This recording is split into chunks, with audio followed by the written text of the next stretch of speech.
Herzlich willkommen zu einer neuen Folge von Digitale Optimisten. Ich bin Alex und ich stelle dir in diesem Podcast die Elon Musks, Sheryl Sandbergs und Steve Jobs von morgen vor. Heute rede ich mit meinem Gast Ben Seabury über ein Thema, das mich schon seit einiger Zeit beschäftigt, nämlich die Gastronomie der Zukunft. Als ich Ende 2019 gehört habe, dass Travis Kalanick, der Gründer und ehemalige CEO von Uber, nach seinem ziemlich ruppigen Abgang seine Uber-Aktien verkauft hat und jetzt ein neues Startup in der Gastronomie-Szene startet, wollte ich unbedingt mehr wissen. Dazu kommt, dass er ein Investment von über $400 Millionen aus Saudi-Arabien bekommen hat. Sein Startup heißt Ghost Kitchens und verspricht fast jeden zum Restaurantbetreiber zu machen. Was ist das also genau?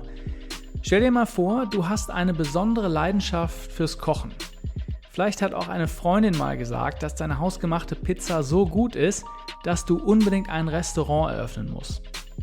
Wenn du das jetzt tatsächlich machen willst, dann müsstest du deinen Job kündigen, eine physische Fläche mieten, renovieren, Personal einstellen, Erlaubnisse vom Gesundheitsamt einholen und dann hoffen, dass Kunden kommen, um deine Investition von auch mal gut und gerne $1 Million wieder reinzuholen. Kalanicks Startup Ghost Kitchens ist eine sogenannte Cloud Kitchen. Diese Ghost Kitchens wollen das Eröffnen eines Restaurants viel einfacher machen. Mit Ghost Kitchens kannst du deinen Job behalten, mietest dir jeden Freitag und Samstag eine Parzelle einer Großküche, die irgendwo in einem Industriegebiet steht, bringst deine Zutaten mit und kochst deine Gerichte. Kunden findest du über die Food Delivery Apps, also Delivery Hero, DoorDash, Grubhub oder Uber Eats.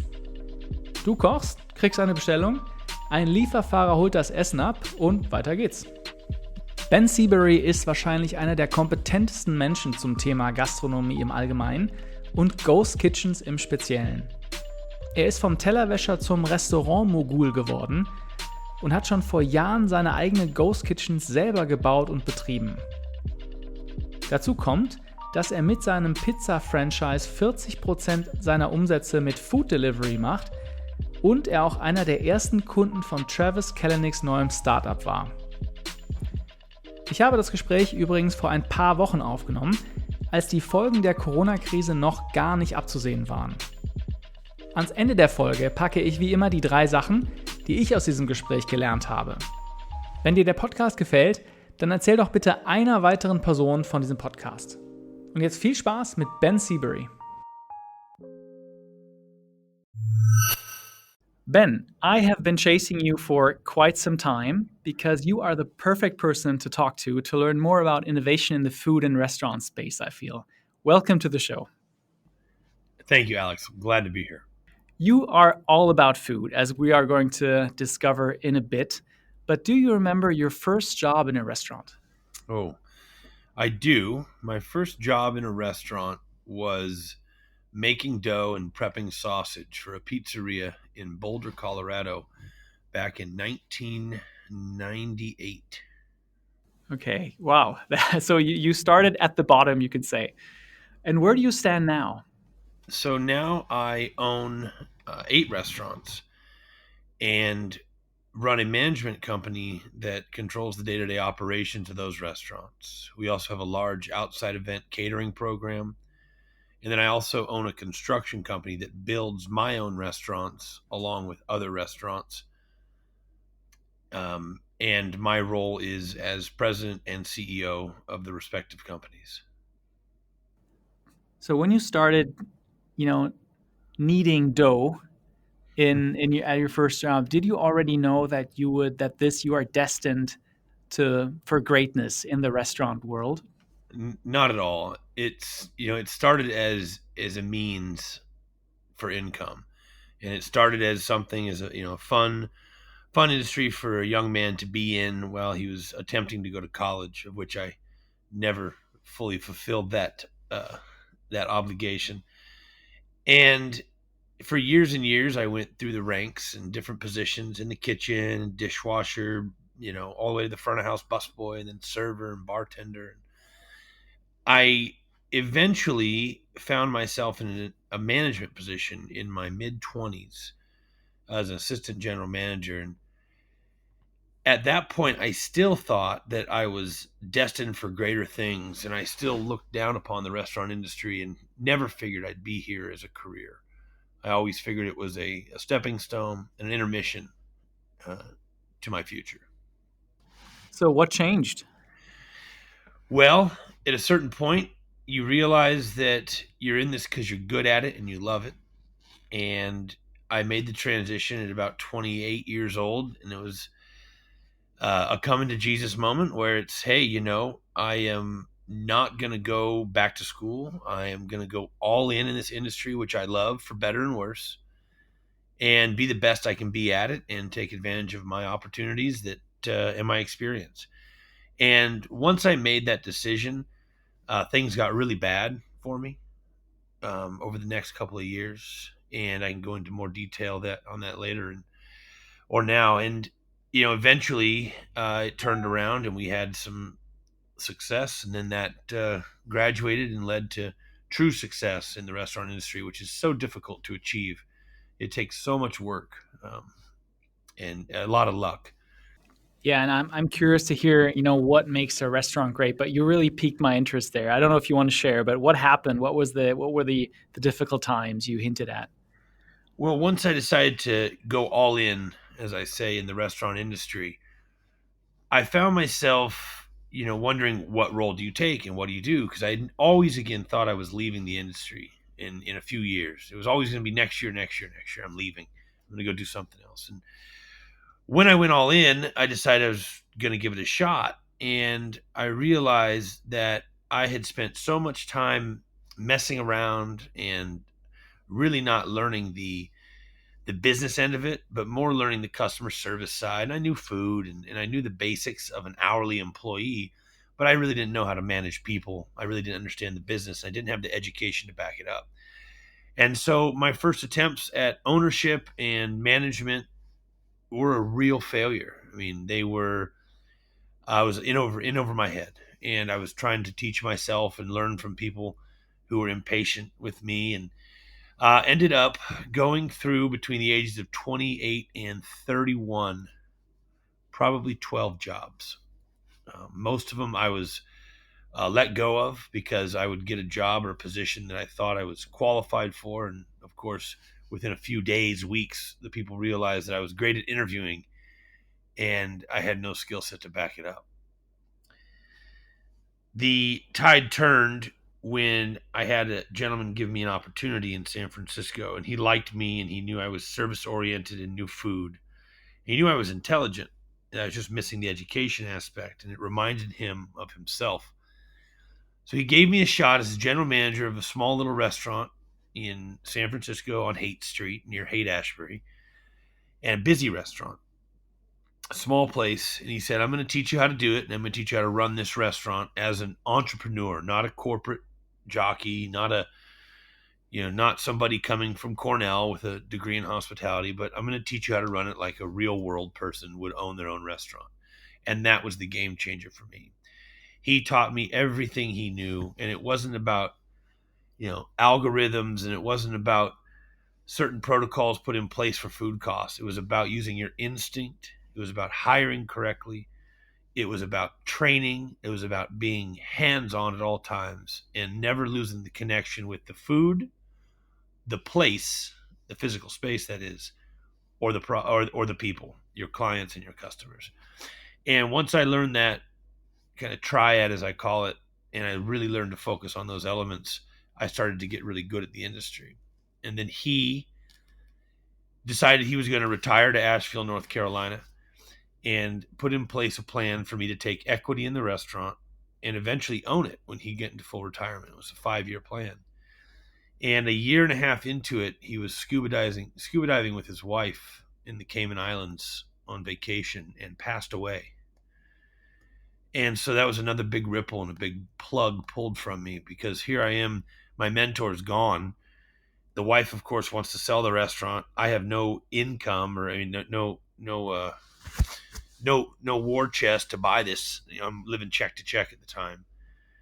And so I had to part ways, and it was a devastating point in my life. And I almost, again, gave up on the restaurant industry again. But I used that as fuel for my next endeavor, which was my first run at entrepreneurship, and it was successful. Wow, that's a powerful story. Hard for me to, kind of connect to that.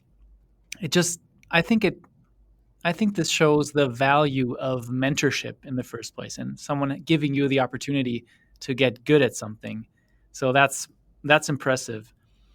You almost, I wouldn't say you sold yourself a little bit short at the beginning, but I just want to, get a better understanding of where you stand now, because you do own quite a, quite some restaurants in San Francisco and nationwide, I think. Can you give me a bit more of, where you stand now, what kind of restaurants they are?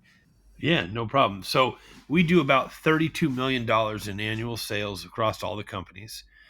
And we have a range of concepts from burger joint to pizzerias, elevated pizzerias, and high-end Mexican cantina restaurants. The construction company is prominent and very successful as well. All in the last 10, 12 years, I've grabbed quite a high net worth. And the restaurants are considered to be some of the best in Northern California. I also have a location in Portland, Oregon, which is a booming town and a great food town. And we are so well received here as well that we're considered to be one of the best new restaurants in Portland. And we've been here 6 months. That is totally fine. Thank you for that. So you are certainly the perfect person to talk to for the next block that I want to talk to you about is what actually makes a restaurant successful now. Are there any secrets to opening a successful restaurant today? Well, first of all, you shouldn't be a dentist. I call this the dentist syndrome as an analogy for the same reason why I'm not a dentist. A dentist shouldn't be a restaurateur. I think that the success of restaurants, if you took out the layman coming into the industry because they have some money and success in their business, say a dentist, and they throw home parties and their friends say, "Oh my gosh, you're such a great cook. You need to open a restaurant." They hear that time and time again, and then guess what? They open a restaurant, and then very quickly they fail. They don't realize how intense this industry is, how driven it is by the success and the performance of other people, and that's the biggest key.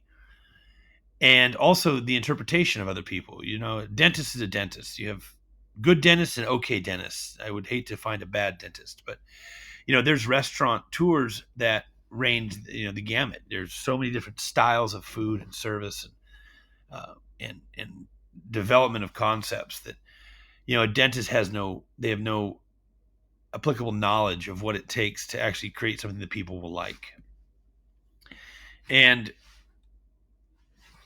for me, the success in the restaurant still goes back to that triad, and I make my team live by this. And it is, you have to connect with the people, the place, and the product.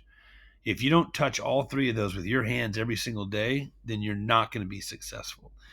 There's a whole nother new and evolving aspect of the restaurant industry that we've embraced that I also feel is highly important, and that is the technology of the restaurant. And I think that in the future, the evolution of technology or the implementation of technology into the restaurant world or food service world is really what's going to separate the successful operators from the great operators.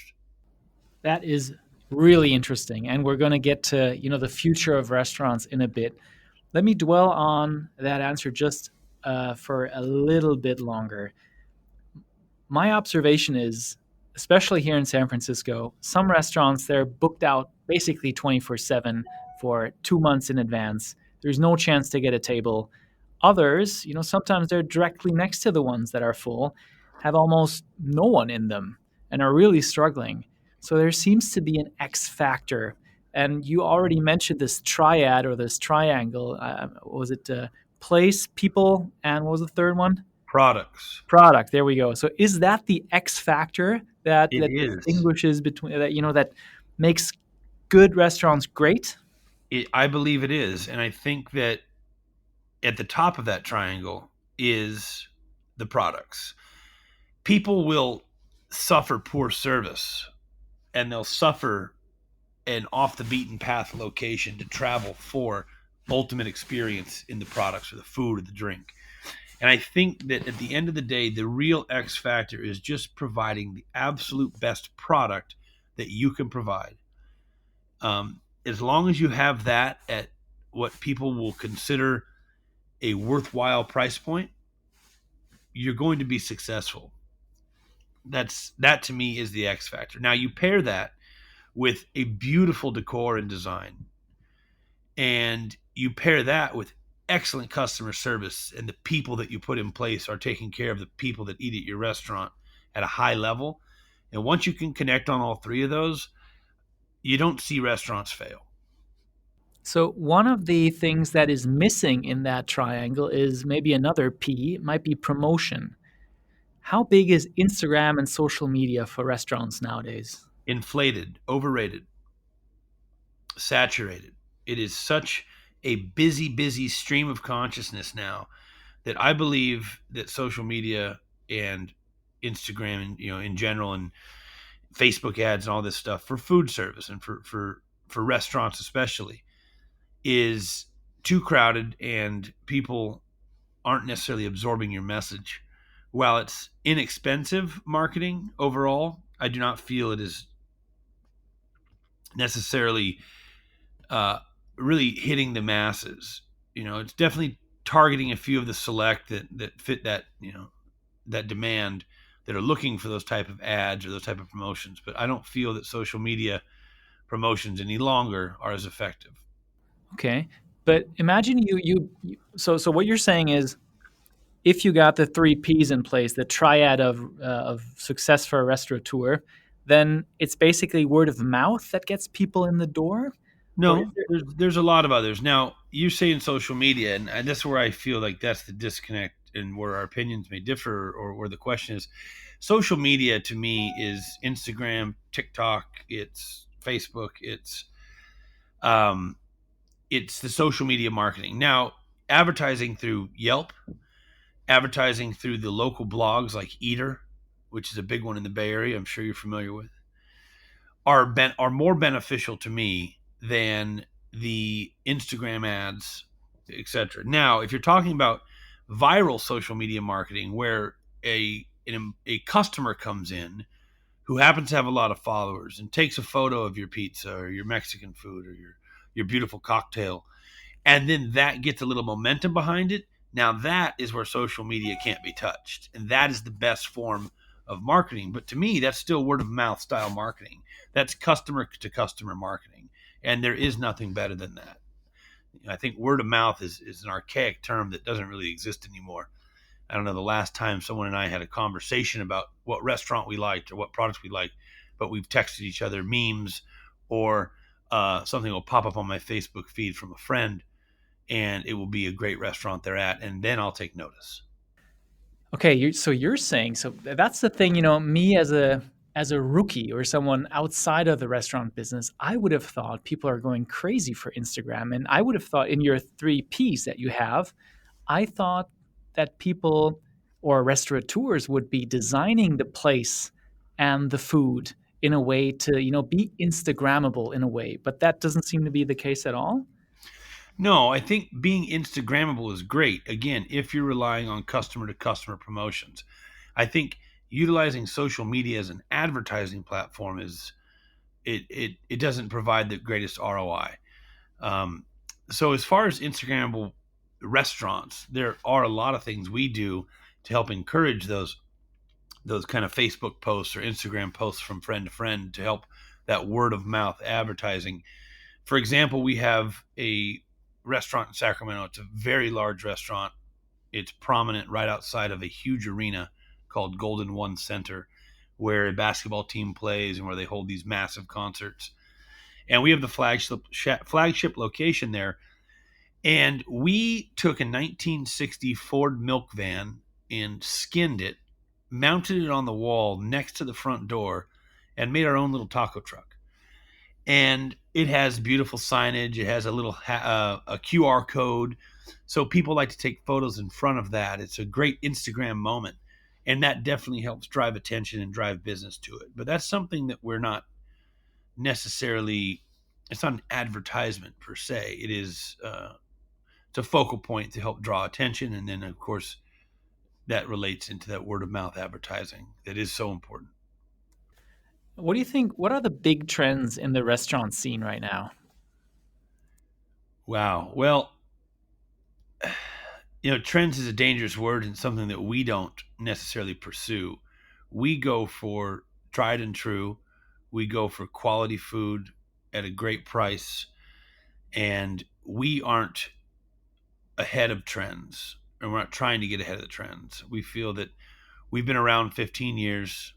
You know, this is something that we love to do, and we have our formula. It works for us, and so we don't step out of the box too much when it comes to trends. I think that what I am noticing right now in Northern California and definitely in Portland is that people are trying too hard. And I think that if there's a recession in this country, you're going to see a lot of the trendy restaurants disappear because people need to stop putting, sea foam over seaweed, over fish eggs, and then on a plate of pork. It's so contrived and the flavor profiles are diluted.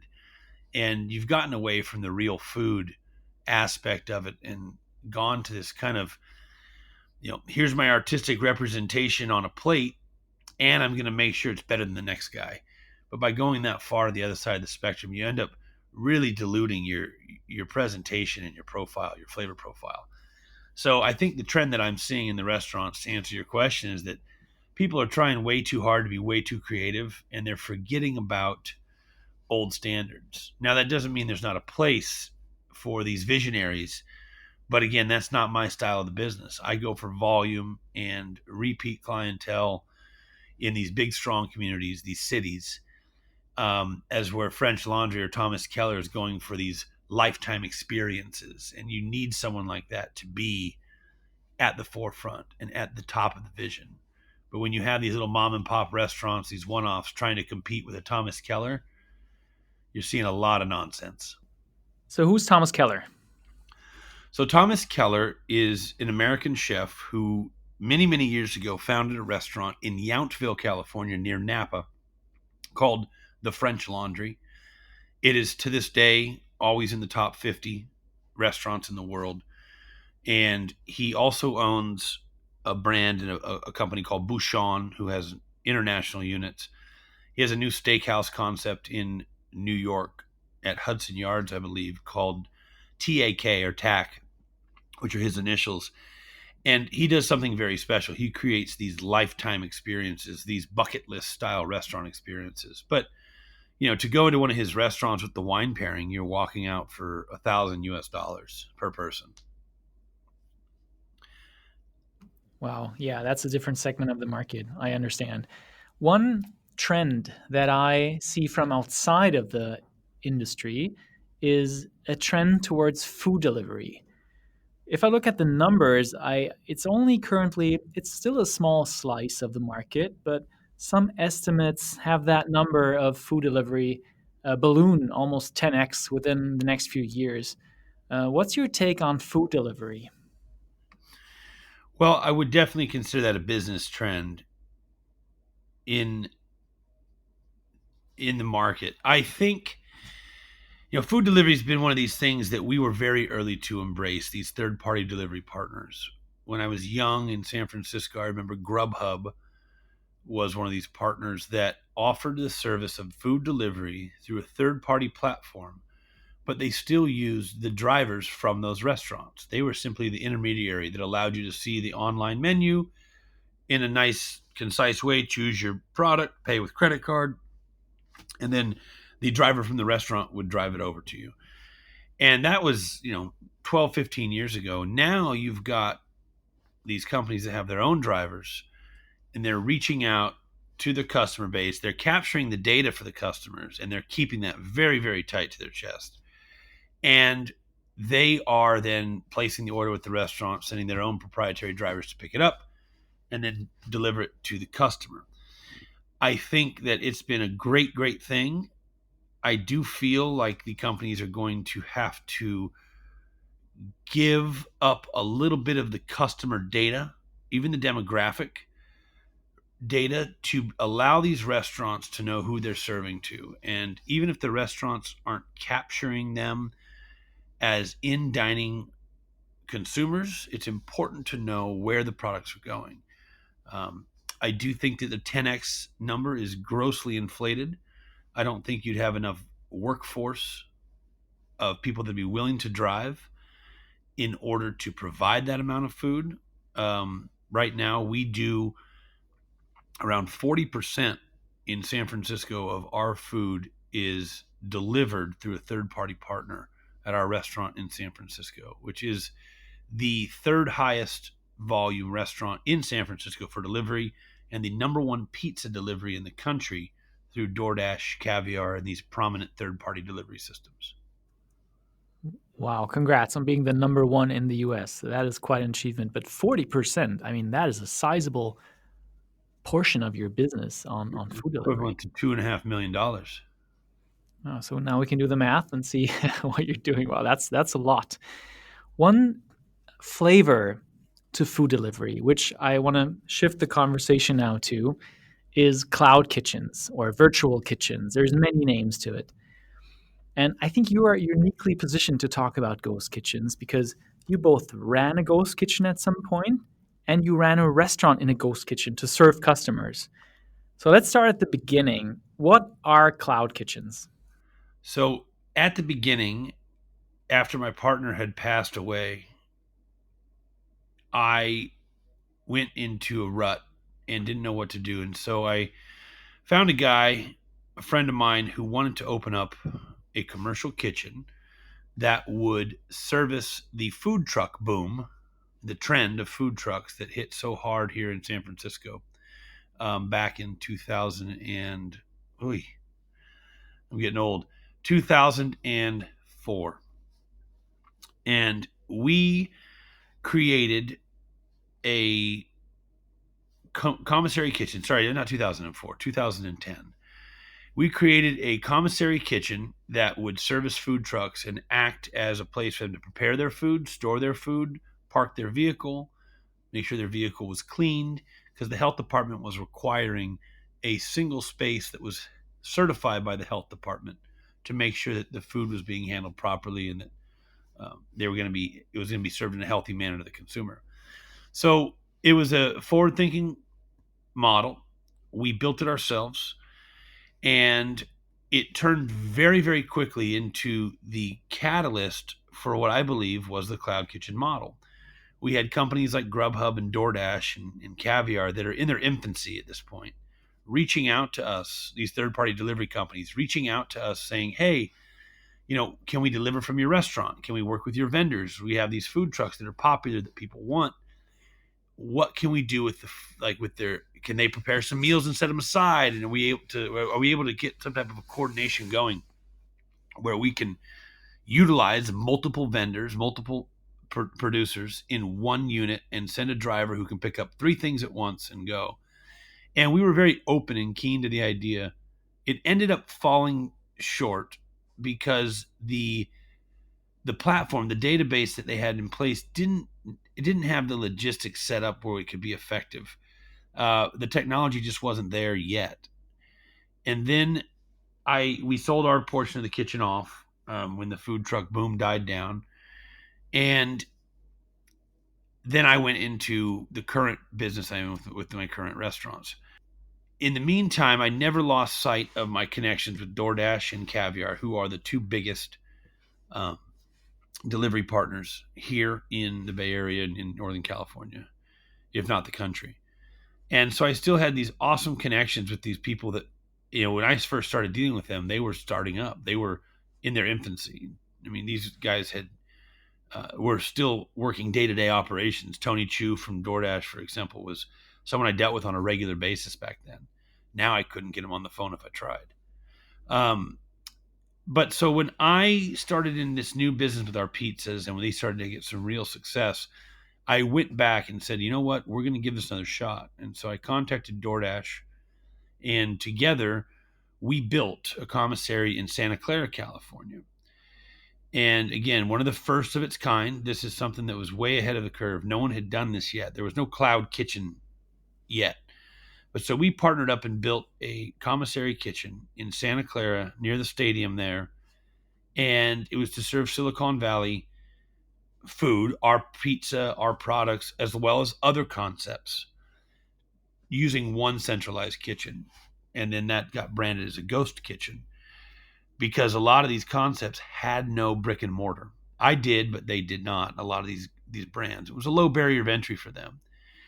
That ended up failing because DoorDash didn't understand the requirements of Santa Clara County's health department. So Santa Clara County's health department came in and said, "Hey, where's your health permits?" And that was definitely in DoorDash's purview to provide for all of their tenants. And they didn't realize they had to check that box. So the kitchen got shut down. And that was a big, big learning experience for them. Now, concurrently with that, I was pursuing with Caviar, who at the time they were competitors. Now they're actually, DoorDash owns Caviar or is in the process of purchasing it. With Caviar, I was looking at old spaces, second generation restaurants in San Francisco, small footprint, a lot of the infrastructure already put in, to build a small ghost kitchen for Caviar in downtown San Francisco as well. Well, the problem why that didn't come to fruition is that the real estate prices, the price per square foot, were so astronomical and so expensive. It just didn't pencil out. It wasn't good math. And so that fell apart as well. Fast forward a year or two, I still have great connections with DoorDash. We're still actually back in the Santa Clara spot now. It's complete 180. We're reigniting that opportunity with DoorDash, and the construction and health department requirements should be fulfilled by May of this year. But a couple years after that all fell through, we went and looked at a way to, like I said, I have this restaurant in San Francisco that has 40% delivery, and it crushes the kitchen. It crushes that little space. It's a small restaurant. It's very popular. It's got a line out the door, and I've got now a line of patrons coming to eat, and I've got a line of delivery drivers. And the delivery drivers are impatient because for them time is money, and the patrons want to be taken care of first because they're our customers. And it's kind of a mess, in a small little spot like that that's so popular. So we've been looking for ways to alleviate the pressure on the restaurant. So we decided to look at doing our own ghost kitchen, our own commissary kitchen, and then leasing some space out to other brands. While we were looking at that, I heard about a company called Cloud Kitchens that was doing the same thing, and it was founded by, or it was owned or started up by one of the guys who owned Uber or founded Uber. Yeah, Travis Kalanick. Yeah, Travis, that's correct. And so we decided, rather than build our own facility and pump, $400,000, $500,000 into that, we would take Travis up on his opportunity to become one of his first tenants in his first ghost kitchen in downtown San Francisco. He has a building where he leased it out. It's a large warehouse. He got a good deal on it, and they put a lot of money into some really nice amenities and infrastructure. So we took him up on the opportunity. At the end of the day, that's going to be a very successful model for him. And I don't know if he owns the real estate or not. I hope he does, because that's the real play, I think. And he also is, of course, capturing all the data he can from all of these patrons. I mean, all these food producers. But we were not successful there. Now, we were not successful there for two reasons. One is the location that he chose to put it in has an alleyway for access, and they just couldn't handle our Friday night business along with all of the other vendors, all the other people, and all their other successful products. It got to become a traffic jam where the drivers couldn't get in and out fast enough for us. So we didn't see our delivery times to the customers happen in a reasonable time frame, and the feedback we got is that it was just too crowded there. The other reason why it failed for us as well is that I made an internal decision to pivot and control some operations a little closer to home. And I was able to add some square footage to our lease at the restaurant in San Francisco, and they basically expand that kitchen and to allow for more capacity.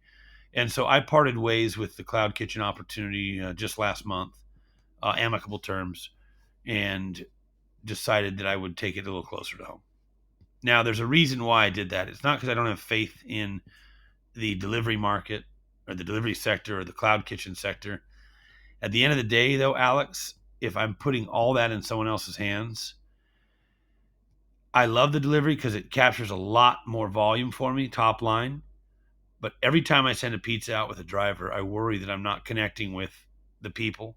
The food product is not up to standard because it's traveling too long, too far, and they definitely aren't getting the experience of my place.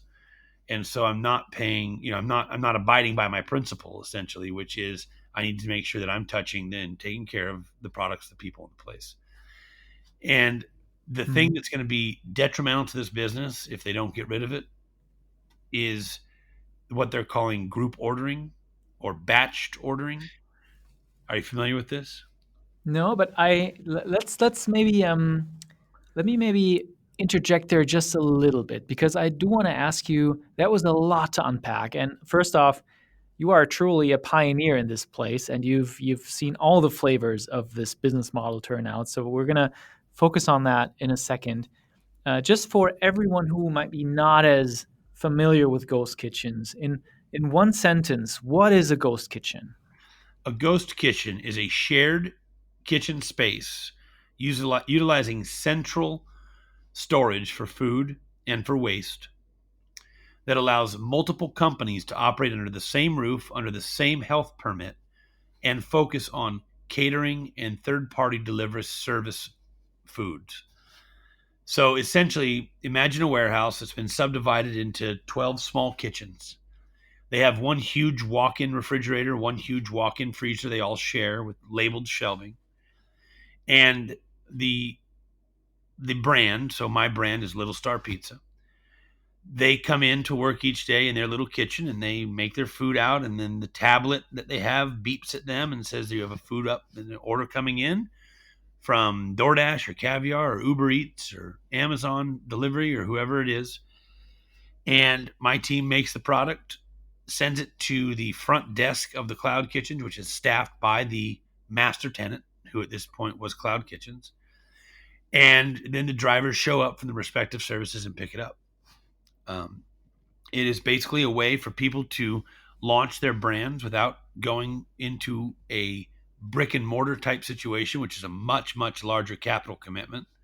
I mean, we're talking a fraction. You can get into a Cloud Kitchen space all in, including branding, including marketing, recipe development, total project cost, probably south of $150,000. To do Wow. anything decent in the Bay Area with brick and mortar, I wouldn't touch it for less than $750,000. And So it that's taken drastically care of. reduces the barrier of entry for anyone, thinking about opening a restaurant. Absolutely. It is a great stepping stone. It's what the food truck model was supposed to become, right? Everyone wanted to open a restaurant by starting a food truck. Inherently, food trucks have a million problems. The engine breaks down, they're dirty, they smoky, the police tell you you can't park there one day. The Cloud Kitchens is much more stable, and it's a great launch pad for people who want to put their brand out and don't have the capital commitment, or they're just risk adverse, which I think is smart. The other thing it provides brands like myself who are very successful and have brick and mortar locations, but have reached a maximum capacity within their unit to allow broader reach and more top line sales. Mhm. And where do you see most interest? Is it let's call it the democratization of restaurants now that everyone can open a virtual restaurant in a ghost kitchen, or is most interest coming from established players like you who just have to, as you mentioned before, there's you know there's a lack of capacity in your busiest restaurants, and you have to shift kind of your delivery business to one of those ghost kitchens. It's a great question, and I've asked myself it before. And I really feel that the brick and mortar successful units are going to have too high of a standard, as I did, to really operate successfully in these ghost kitchen models as they currently stand. We are used to being well taken care of. We have our own restaurants. We have our own standards, our own protocols. We have a ton of history, of historical data that we know what to expect, food costs and labor costs and occupancy percentages. So I don't think that in its current iteration, the ghost kitchens is a big draw for big companies or for even medium-sized successful brands like ourselves. I feel like it is exactly what we talked about. It is the platform for people to launch their own brand. And unfortunately, though, Alex, there's a lot of dentists in there. There's a lot of people that have a great grilled cheese recipe, and now they want to open up a grilled cheese restaurant, a brand that does delivery-only grilled cheese sandwiches. So the turnover is pretty high. You're seeing a lot of companies go in for that 150 because it's an achievable number, and then 6 months later, their equipment's listed on Craigslist for sale.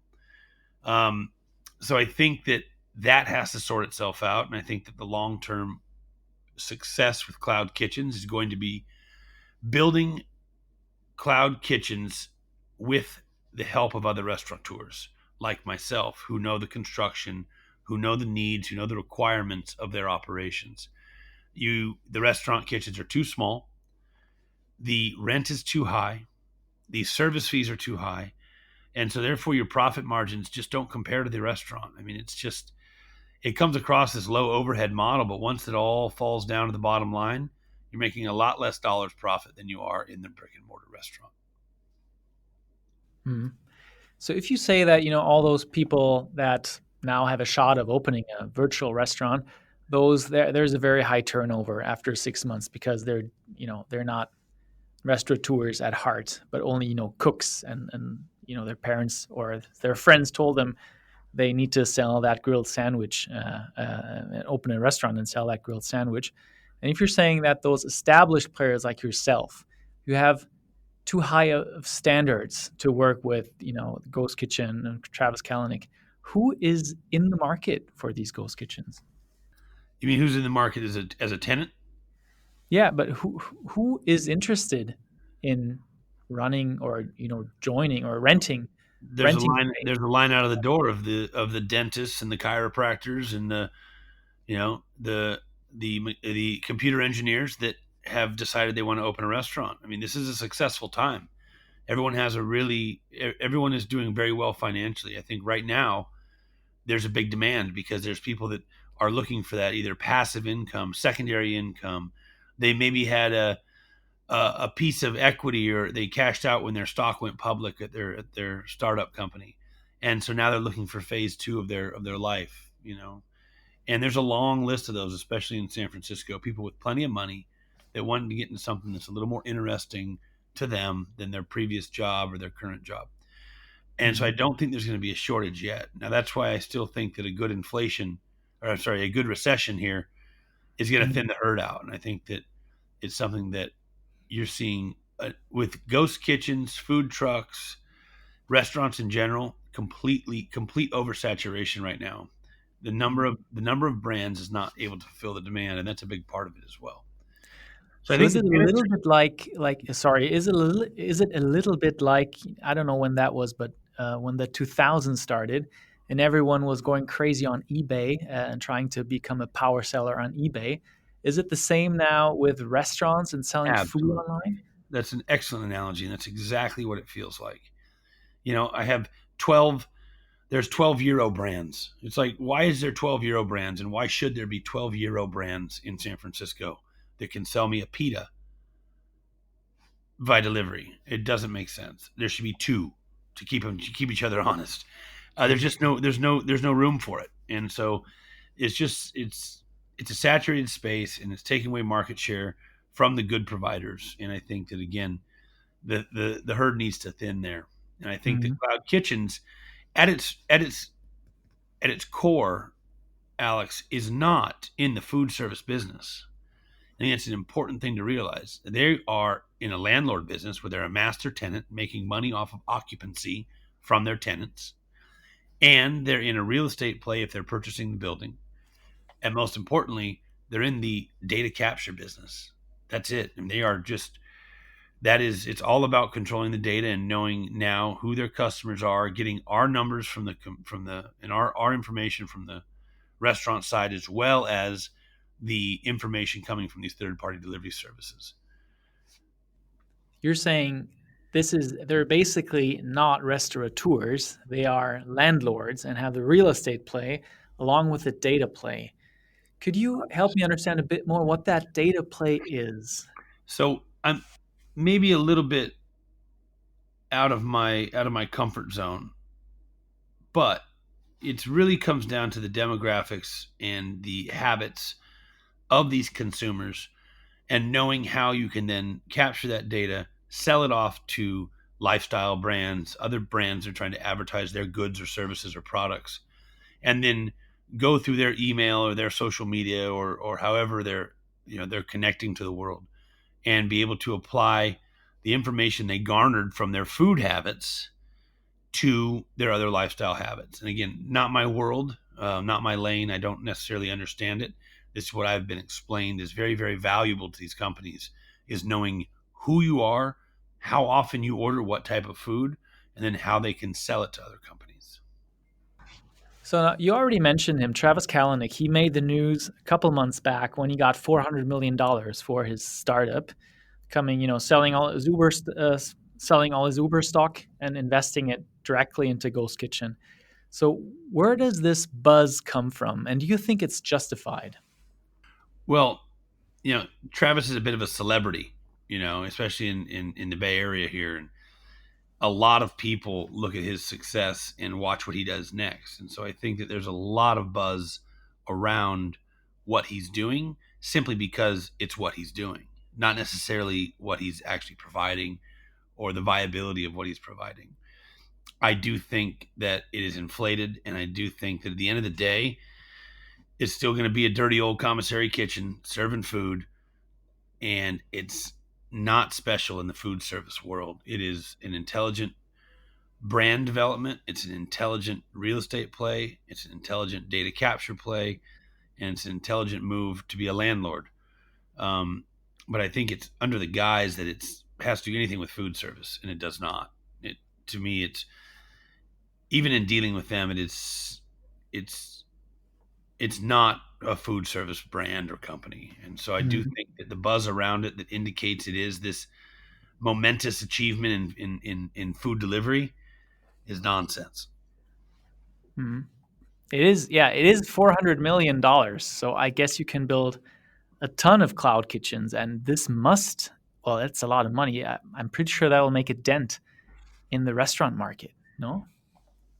Sure. If eventually, like I want to be the first person to deliver pizza by drone in San Francisco. That's been one of my goals for the last few years. So eventually, yes, I think you're going to have a dent in the restaurant market. I also feel that if you have a brick and mortar restaurant, while the dine-in business may slow up, you can also streamline your own kitchen and streamline your own services like I did at our shop in San Francisco to still be very competitive, if not beat out these ghost kitchen brands. Because I want you to remember, these ghost kitchen footprints are 400 square foot, not even that, 250 square foot spaces. They're tiny. How does that compare to your restaurants? Oh, my restaurant kitchens are anywhere between 1,400 square feet and 4,000 square feet. Wow. With multiple entrances and, very well executed parking and some organization with our staff to coordinate between the drivers. And like I said, my people that care about it are touching the people, the place, the product a lot more frequently rather than just dropping it off at a hot box. I'll tell you, there's a hot box is a great example of where cloud kitchens made a big mistake and didn't understand the actual needs of food service. The hot box is very simply a plastic box with stainless steel interior that you plug in. It has a thermostat to adjust and hold temperature. It's to keep food warm. And when they opened cloud kitchens in San Francisco, they had no hot boxes. And so my team said to them, well, where's the hot box? Like, we want us to make this food, and then we're going to put it on the counter, and it's going to sit on the counter and wait for the driver to come. How do you keep it warm? They didn't have an answer for that. They hadn't built any hot boxes into their service model at all. It just goes to show they don't care about the food. And so that 400 million is great, and I'm sure it'll make him a lot of money when he sells the company, and I'm sure it'll make him a lot of money in the real estate holding, and I'm sure it'll make him a lot of money in the data capture. At the end of the day, though, if they don't start to build these with true restaurants in mind and true food service in mind, they're going to lose their brand. I think the ability to capture brands that really do provide a great service, these successful restaurants, and they're going to be stuck dealing with a bunch of one-off, first-time brand developments. People just coming into the market for the first time, and that's not the place I'd want to participate in. So that's my opinion on it, but I don't have 400 million. So maybe, I don't know. Maybe you should certainly have the expertise to open your chain of ghost kitchens. Let me maybe mount one defense on ghost kitchens, because you cite some operational issues. Maybe it's because it's not being driven by restaurateurs, but by probably Silicon Valley tech and business people. But aren't cloud kitchens the promise of being able to scale food and restaurants? Well, and please correct me if I'm wrong, but where I think scaling out a successful restaurant has been challenging, and now with cloud kitchens, investors seem to invest a lot or put a big premium on the promise of being able to scale food and the restaurant business. Well, the only thing that I will utilize cloud kitchens for in the next couple of years is market testing. So I do think that for me, there's a big interest in cloud kitchens, even in its current iteration, which is, again, not necessarily built for restaurants, but built for tech. In that I can go to Nashville, Tennessee, I can go to Paris, France, I can go to London, Dubai, these places I know nothing about, and I can, for a very low entrance, check the market, build brand awareness while I'm looking for real estate, and really make an educated decision on whether or not this is the market for me. But it would still result in a brick and mortar shop, and I would abandon the cloud kitchen as soon as I knew I had captured that market and had brand awareness within that city. That's an interesting thought, because it actually introduces the iteration and almost the MVP process that tech companies have of building the smallest possible viable product and bringing that to market and testing it. It extends that to the food business. Let me ask you one thing that I'm curious about. I'm not 100% sure that you know the answer to this, but imagine a world where virtual restaurants that operate out of a ghost kitchens are a big thing, and now they have to get a customer. They have to sell their menus, their items.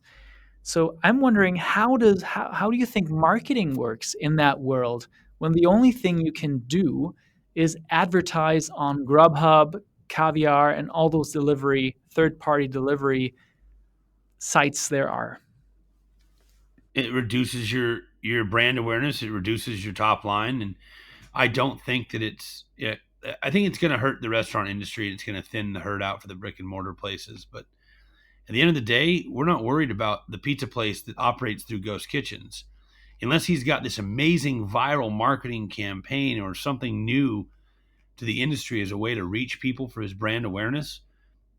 I still don't feel that it beats out the positioning, the location, or the identity of a brick and mortar shop in a prime location in a big city. It's still going to be, I think, it's like something you order off Amazon. You can order something off Amazon and really question the quality and order it. Maybe it's good, and maybe you reorder it if it's not a brand you're aware of and it's something that you start to follow and like. There's a pair of jeans I ordered once on Amazon that I still often buy because I did like them. But I've also returned a million things at Amazon and don't trust a lot of the producers. Same thing with these ghost kitchens. It's a gamble. These are not proven operators. These are people coming into the market with some fresh ideas, but very little expertise on what it takes to create a profitable and high quality product. I don't think that the budget as well exists for these companies to have this huge marketing campaign when they're not, you're going to cap out at doing $1 million in sales through a ghost kitchen model, and my brick and mortar down the street can do 6. You mentioned the economics of running a ghost kitchen are much better than running a proper brick and mortar restaurant like you do. Wouldn't that mean that maybe in some reality, in some future scenario, it would be much cheaper for me to get my pizza from a virtual restaurant in a ghost kitchen delivered than stopping by at a brick and mortar store?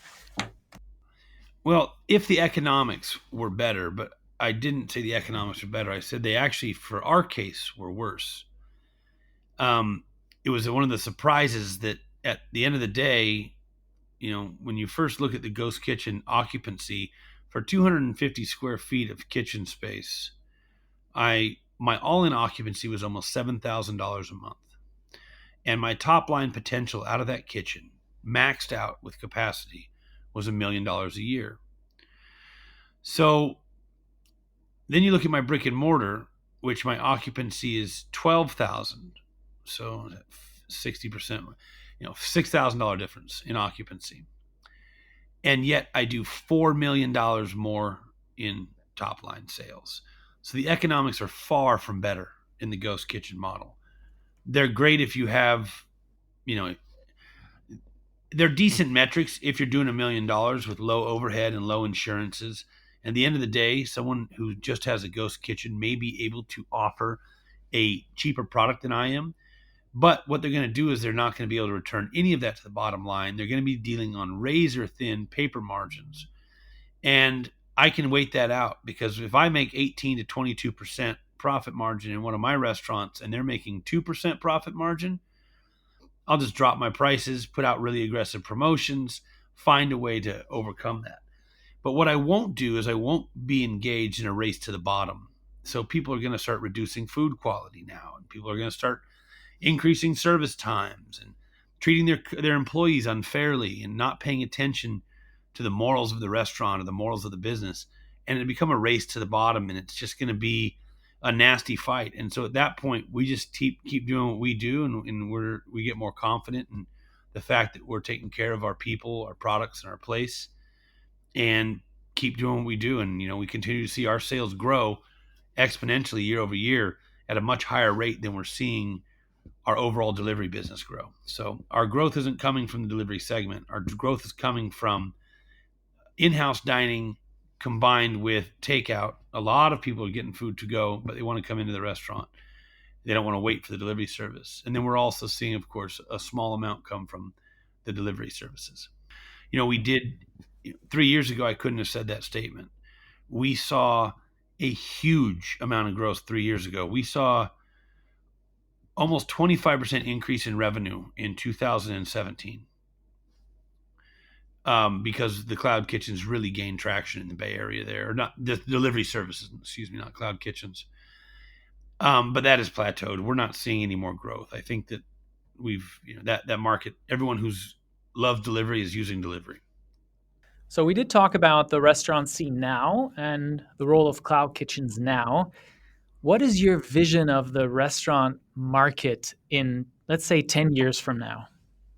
Well, I hope that what you see the people that have successful brick and mortar operations thriving with an available workforce and able to put out great experiences for their customers, and that people don't lose sight of the social aspect of going to a restaurant with friends and dining, breaking bread, and enjoying the space and getting out of the house. And I think ideally that's going to mean there's a lot less operators in the brick and mortar space that are poor performers. You're going to have a smaller amount of high quality restaurants to go to. And that's the group I want to be in. Then I think you're going to see an amazing amount of new brands popping up and a bunch of the ability to get, any type of food you want and have 12 different choices of grilled cheese sandwiches or 12 different pitas to order, 12 different gyro shops.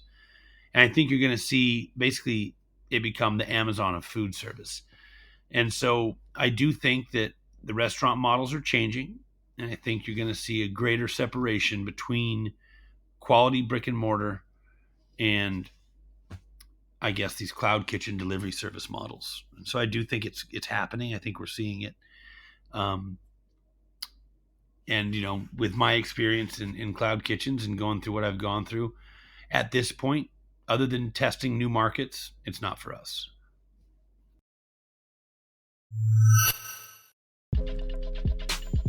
So, hier ist wieder Alex. Ich habe, glaube ich, selten so viel gelernt wie aus diesen 60 Minuten mit Ben. Das sind die 3 Dinge, die mich am meisten beeindruckt haben. Erstens, die Kraft des Mentoring.